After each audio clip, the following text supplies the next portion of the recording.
Welcome to RBN creatives media. నేను మీ నక్షత్ర. అందరికీ తెలిసిందే కదా, 2 తెలుగు రాష్ట్రాలని కదిలించే సంఘటన మన సీతాఫల్ మండీలో జరిగిన యువన్ హత్య. ఘోరంగా 17 ఘాటులు మామూలుగా కిరాతంగా చంపారు. మనతో పాటు ఈ ఘటన గురించి మాట్లాడడానికి ఎక్స్ కార్పొరేటర్ హేమ గారు మనతో ఉన్నారు.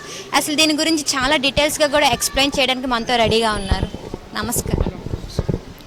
సో అసలు ఏమైంది సిచ్యువేషన్ అంటే 2 రకాలుగా వినబడుతున్నాయి. డ్రగ్స్ వల్ల చంపుకున్నారు, లేదు ప్రేమ వల్ల చంపుకున్నారని. అసలు దేని వల్ల చంపేసి ఉంటారు అబ్బాయిని? ఇది లవ్ వల్లనే అండి. అంటే రీసెంట్గా మాకు కూడా తెలిసింది ఏంటంటే అబ్బాయి అమ్మాయి రిలేషన్లో ఉన్నారు. అది వాళ్ళ ఫ్యామిలీ మెంబర్స్కి నచ్చక, ముఖ్యంగా వాళ్ళ బావ ఎవరైతే ఉన్నారో ఆ అబ్బాయి కోపం మీద, అంటే వాళ్ళు కూడా కొంచెం డ్రగ్స్ కాదు గాంజాయి దానికి అలవాటు పడి రిపీటెడ్గా వాళ్ళ అఫెన్సెస్ చేస్తూ ఉండే. రీసెంట్గా ఈ ఇన్సిడెంట్ కాకముందు 3 months ముందు కూడా ఒక ఇన్సిడెంట్ జరిగింది వాళ్ళ ఏరియాలో. వాళ్ళ మీద రౌడీ షీట్ కూడా ఉండడం జరిగింది. అండ్ రిపీటెడ్గా ఏదో ఒక గొడవలు ఆ ఏరియాలో చేస్తూ ఉంటారు. అండ్ ఇది వాళ్ళ ఫ్యామిలీ ఇష్యూస్కి సంబంధించింది ముఖ్యంగా. సో ఆ అమ్మాయి వాళ్ళ మరదల్ని లవ్ చేసిండ్రు అని చెప్పేసి, అండ్ వాళ్ళు ముందు కూడా 2-3 సార్లు వార్న్ చేసిండ్రు. అండ్ అబ్బాయి కూడా కొద్దిగా దూరం ఉండడం జరిగింది.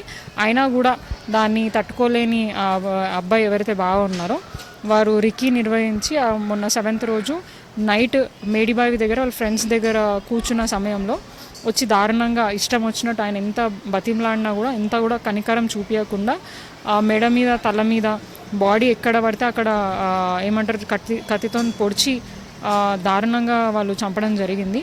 అండ్ చంపిన తర్వాత కూడా ఇంత కూడా ఒక బాధ, ఒక రిగ్రెట్ లేకుండా సెల్ఫీస్ తీసుకొని ఫుల్ మర్డర్ అది ఇది అని చెప్పేసి స్టేటస్ పెట్టుకున్నారు. అంటే అదే ఎంత వాళ్ళ మెంటాలిటీ క్రూయల్గా ఉంది అండ్ మనుషుల పట్ల వాళ్ళ బిహేవియర్ ఎట్లుంది అనేది మనకు క్లియర్గా అర్థమవుతుంది. ఇది నార్మల్ మనిషి ఒక ఏమంటారు హోస్ట్లో అంటే మనం తెలివితో చేసినట్టు అనిపించట్లేదు. ఖచ్చితంగా దీనికి కారణం ఆల్కహాల్, లేదంటే డ్రగ్స్, లేదంటే ఆ ఏరియా ఆ ప్రాంతంలో ఖచ్చితంగా గాంజాయి. మాకు ఆ ఏరియా నుంచి, ఆ లోకల్ ఏరియా నుంచి మాకు ప్రతిసారి కంప్లైంట్ వస్తుంటుంది. నైట్ టైంలో వీళ్ళు కూర్చొని గాంజాయి తాగడం, లేదంటే వాళ్ళది కొన్ని పొట్టేళ్ళు ఉంటాయి కదా మేకలు, వాటితోని ఏమంటారు బెట్టింగ్స్ ఆడుకుంటా గేమ్స్ ఆడడం, రాత్రిపూట న్యూసెన్స్ చేయడం. సో లోకల్గా బాగా న్యూసెన్స్ అవుతుంది వాళ్ళతోని. రిపీటెడ్గా కంప్లైంట్స్ ఇస్తున్నాం. డీసీపీ గారి దగ్గరికి కూడా వెళ్ళినాం, కంప్లైంట్ ఇచ్చినాము. ఆ రోజే వీరి మీద సీరియస్ యాక్షన్ తీసుకొని ఉండుంటే, అంటే అప్పుడు కేసు అయింది, రిమాండ్ కూడా అయింది, అయినా కూడా వాళ్ళకి భయం లేకుండా అయిపోయింది. సో ఆ భయమే ఉండుంటే ఈరోజు ఈ పరిస్థితి వచ్చేది కాదు. అన్యాయంగా యువనన్న అబ్బాయిని చంపే పరిస్థితి ఉండకపోతుండే. నాకు తెలిసి 10 yearsలో ఎప్పుడు కూడా మా ప్రాంతంలో ఈ సీతాఫల్ మండి డివిజన్లో ఎప్పుడు మర్డర్లు కాలే. ఇది మొదటిసారి. ఇది 10 yearsలో నేను అనట్లేదు, నాకు ఊహ తెలిసినప్పటి నుంచి ఈ ఏరియాలో నేను పుట్టి పెరిగాను. ఇప్పటిదాకా నేను ఎప్పుడు ఇట్లాంటి సంఘటన చూడలేదు. గొడవలు అయ్యి అంటే చిన్న చిన్న గొడవలు కానీ అవి బస్తీలలో అవ్వడం అవి జరుగుతుంటాయి. కానీ ఇంత క్రూరంగా నిండు ఏమంటారు ఇళ్ళ మధ్యలో మనుషులు ఉన్నప్పటికీ కూడా ఇంత కూడా భయం లేకుండా ఒక మనిషిని, అంటే అది ఒక చిన్న గల్లీ అండి, నిర్మాషణంగా ఉంటుంది, ఎవరు అక్కడ లేరు, అటు ఇటు ఉన్నప్పటికీ వాళ్ళు దూరం ఉన్నారు. అంటే వాళ్ళకు కూడా అర్థం అవ్వట్లేదు ఏం జరుగుతుందో. సడన్గా గ్రూప్ ఆఫ్ పీపుల్ వచ్చి ఆ అబ్బాయిని పక్కకి పిలిచి మాట్లాడే ప్రయత్నం చేసిండ్రు. ఆయన ఏదో ఆర్గ్యుమెంట్ అయ్యి ఉన్నట్టుంది అక్కడ. ఇక సెకండ్ లేట్ కాకుండా ఇష్టం వచ్చినట్టు అబ్బాయిని పొడిచేశారు. అంటే వాళ్ళకు కూడా అర్థం కావాలి. 7 to 18 times వాళ్ళు పొడిచేసాను బాడీ మీద. ఇక వాళ్ళకు కూడా అర్థం కావాలి. అక్కడ చిన్న చిన్న పిల్లలు సమ్మర్ కాబట్టి బయట ఆడుకుంటున్నారు, ఏం జరుగుతుంది ఏంటి అని. సెకండ్ ఇదిలో అబ్బాయిని పొడిచేసి బైక్ల మీద మళ్ళీ పరారైపోయినరు. పోలీస్కి ఫోన్ చేసిండ్రు, అంబులెన్స్కి ఫోన్ చేసిండ్రు. కొంచెం వాళ్ళు రావడంలో కూడా ఆలస్యం జరిగింది. అండ్ అబ్బాయి ప్రాణాలు అక్కడికక్కడే హాస్పిటల్ తీసుకెళ్లే వరకు చనిపోయినారని చెప్పి డిక్లేర్ చేసిండ్రు. మాకు మార్నింగ్ ఈ న్యూస్ తెలియగానే ఇమీడియట్గా వాళ్ళ దగ్గరికి వెళ్ళడం జరిగింది. అప్పుడే అబ్బాయి వాళ్ళ ఫ్యామిలీ మెంబర్స్ అందరూ కూడా వాళ్ళ గురించి వాళ్ళ ఇంటి ముందు ధర్నా చేస్తే వాళ్ళకి మేము అండగా నిలబడి డెఫినెట్గా జస్టిస్ అయ్యే విధంగా కూడా మేము వారికి సపోర్ట్ చేస్తామని చెప్పినాం. అంటే వాళ్ళతో మాకు కొద్దిగా పరిచయం ఉంది, మా ఇంటి ఎదురుగానే వాళ్ళు ఉంటారు అబ్బాయి వాళ్ళు.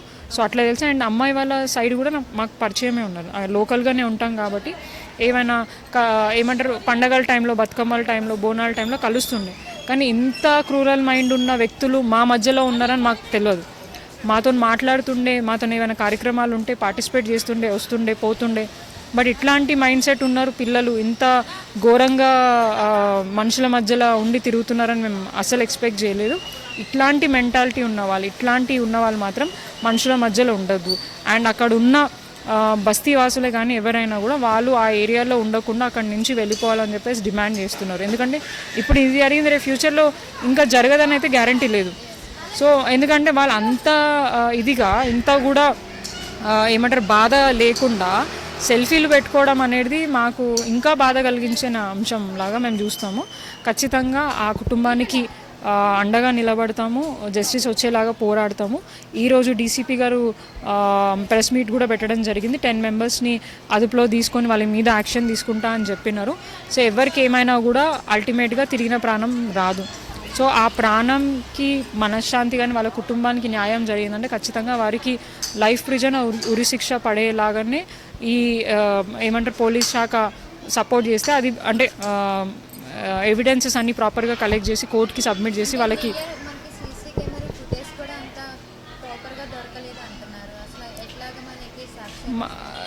అదొక్కటే కాదు కదా, వాళ్ళ ఆమెనే స్వయంగా ఎవరైతే అమ్మాయి ఉన్నారో అబ్బాయికి ఫోన్ చేసి ఇట్లా ప్లాన్ చేస్తున్నారు, నీ మీద కంప్లైంట్ ఇవ్వమన్నారు పోలీస్ స్టేషన్లో, నన్ను హరాస్ చేస్తున్నావు అని చెప్పి, నేను ఇవ్వను అని అంటే నన్ను చంపేస్తా అని చెప్పి బెదిరిస్తుండు మా బావ, ఆయనదే స్కెచ్ అని ఆమె ఆల్రెడీ 2 months కిందనే ఈ అబ్బాయికి చెప్పడం జరిగింది.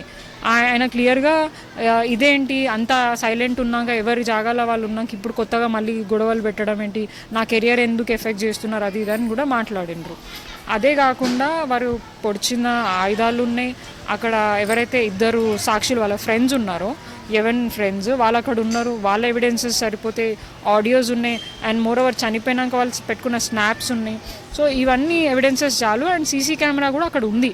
కానీ ఇన్సిడెంట్ ఇక్కడ అయితే కెమెరా కొద్ది దూరంలో ఉంది, ప్రాపర్గా క్లియర్గా లేకపోవచ్చు. కానీ మిగతా ఎవిడెన్సెస్ అయితే పక్కాగా ఉన్నాయి. అండ్ డెఫినెట్గా దీన్ని బేస్ చేసుకొని మాత్రం వారికి శిక్ష పడాలని. ప్రెస్ మీట్ జరిగింది బట్ ఇంకా మాకు జస్టిస్ జరగలేదని చెప్పని ఇప్పుడే క్యాండిల్ లైట్ ర్యాలీ చేశారు కదా, సో అంటే ఇంకా జస్టిస్ ఫీల్ అవ్వట్లేదు కదా? డెఫినెట్గా నాట్. అంటే అంటిల్ అన్లెస్ ఇప్పుడు అది కోర్టుకు వెళ్ళి కోర్టు ఏం నిర్ణయం తీసుకుంటుందన్న తర్వాతనే మనకి క్లియర్గా తెలుస్తుంది. ఎందుకంటే పోలీసులు కేవలం ఇన్వెస్టిగేషన్ చేసి దాని రిపోర్టు ఛార్జ్షీట్ ఫైల్ చేసి కోర్టుకి సబ్మిట్ చేస్తారు. సో అన్ని వాదనలు అయిన తర్వాత జస్టిస్ ఏమైతే చేస్తారో దీంట్లో పొలిటికల్ ఇన్ఫ్లుయెన్స్ ఉండొద్దు. ఖచ్చితంగా వాళ్ళు అంటే వాళ్ళ కొంతమంది ఆ బస్తీవాసులు మాట్లాడేదంటే వీళ్ళు బయట ఎవరిదో ఇన్ఫ్లుయెన్స్ బేస్ చేసుకొని వాళ్ళు బయటకు వచ్చే ప్రయత్నం చేస్తున్నారు. అండ్ గతంలో జరిగిన కేసు మీద కూడా వాళ్ళు ఇన్ఫ్లుయెన్స్ యూజ్ చేసుకొని పెద్దగా కాకుండా బెయిల్ తీసుకొని తొందరగా వచ్చేసిండ్రు బయటికి అని చెప్పి చెప్పడం జరుగుతుంది. సో ఈ ఇన్సిడెంట్లో కూడా అట్లనే ఇప్పుడున్న ప్రభుత్వ సపోర్టు కానీ ప్రభుత్వంలో ఉన్న పెద్దల సపోర్ట్ కానీ ఎవరైనా వాళ్ళు తీసుకొని అండ్ ఈరోజు 3 days తర్వాత 3-4 days తర్వాత అబ్బాయి దొరికిండు. సో వాళ్ళు అనేది ఏంటంటే 3-4 రోజుల తర్వాత వాడు వెనక అన్ని సెట్ చేసుకొని, ఎందుకంటే వాడు లైవ్గా లేడు, ఎవడైతే అబ్బాయి ఉన్నాడో A1 వాళ్ళు ఈరోజు పెట్టారో ఆ లైవ్గా లేరు, మొత్తం స్కెచ్ అంతా అబ్బాయిది, ఇంప్లిమెంటేషన్ అంతా అబ్బాయిది, డైరెక్ట్గా వెళ్ళి చేసిందంతా వాళ్ళ ఫ్రెండ్స్. సో దీంట్లో నాదేం పాత్ర ఉండదని చూపించుకోవడానికి వాడు అంతా సెట్ చేసుకొని వచ్చి లొంగిపోయిండో లేదంటే దొరికిండో అని చెప్పేసి అక్కడ బస్తీవాసులు వాదన అంటే వాళ్ళు మాట్లాడుకుంటున్నది ఈరోజు నేను వినడం జరిగింది. సో ఇవన్నీ కాకుండా ఆ అబ్బాయికి న్యాయం జరగాలంటే అట్లాంటి వాళ్ళని కఠినంగా శిక్షించిన రోజే, అండ్ శిక్షించడం ఒకటే కాకుండా ఆ సరౌండింగ్స్లో ఇట్లాంటివి జరగకుండా మేము రిపీటెడ్గా గతంలో పాట్రోలింగ్ ఎక్కువ జరుగుతుండే, కెమెరాస్ ఎక్కువ ఉంటుండే. ఇప్పుడు మీరు వెళ్ళి పోలీస్ స్టేషన్లో అడగండి మీ ఏరియాలో ఎన్ని కెమెరాస్ ఉన్నాయి, ఎన్ని కెమెరాస్ పని చేస్తున్నాయి.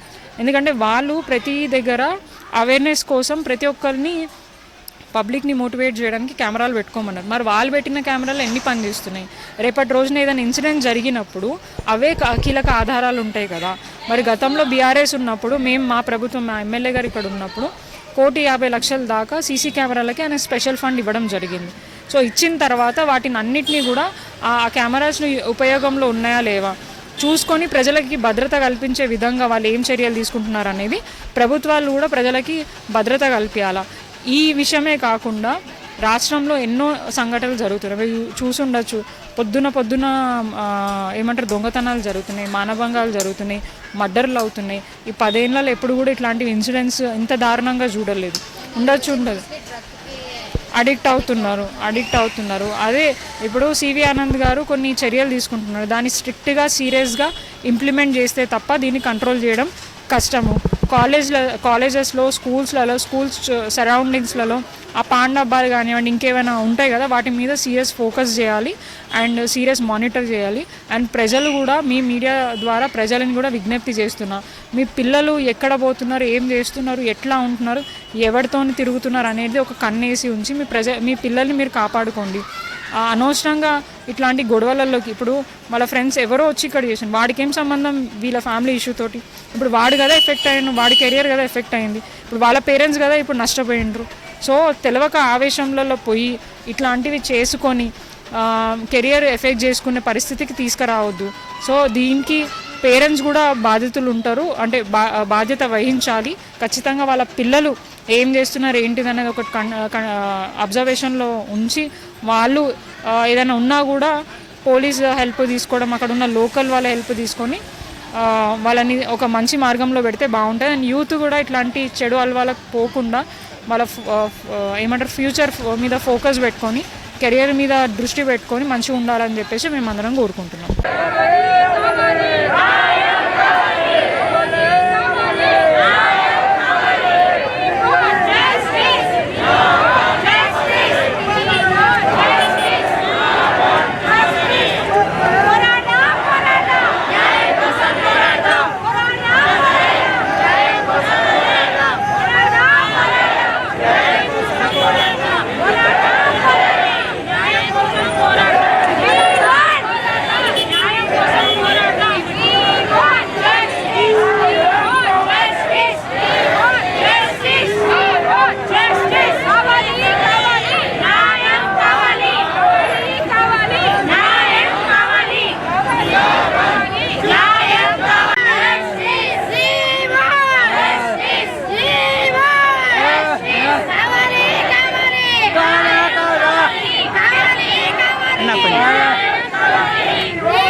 Viva!